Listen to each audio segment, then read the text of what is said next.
सिंधुदुर्ग जिल्ह्यातील मालवण येथील राजकोट किल्ल्यावरील छत्रपती शिवाजी महाराजांचा पुतळा कोसळल्याची घटना घडल्यामुळे सर्वच स्तरातून संतप्त प्रतिक्रिया उमटतात।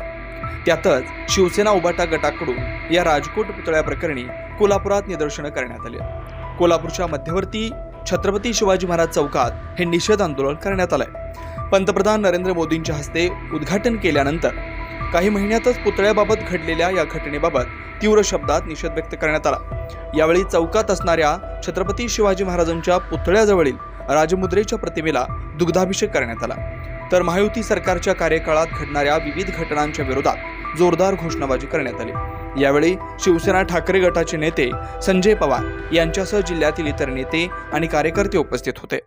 कोल्हापूर नाही अख्ख्या महाराष्ट्रामध्ये जी घटना काल दुर्दैवी घडलेली आहे त्या संदर्भात सर्वच शिवसेना शिवभक्त निषेध करत आहेत। ह्या देशात गेली 8-9 वर्षापासून बघितलं तर टक्केवारीचं राज्य, टक्केवारीचं केंद्र सरकार असल्या कारणानं कुठलंही काम दर्जेदार होत नाही आहे। मग रस्ते असून देत, मंदिर असो, राम मंदिर असून दे, दिल्लीचं एअरपोर्ट असून दे, संसद भवन असून दे, आणि आता दुर्दैवाने छत्रपती शिवरायांच्या पुतळ्यामध्ये सुद्धा भ्रष्टाचार झाल्याचं हे स्पष्ट होत आहे।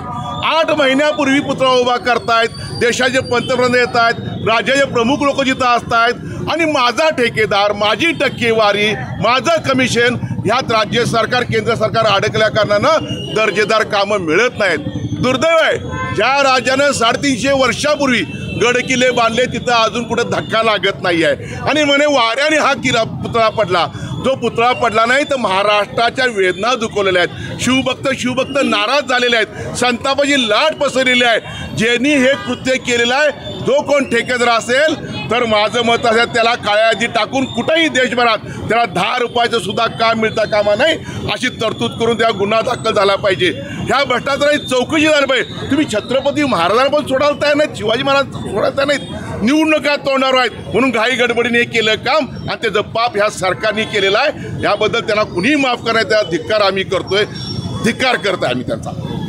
ठीक आहे, अशाच ताज्या अपडेटसाठी महासत्ता न्यूजला सबस्क्राइब करा।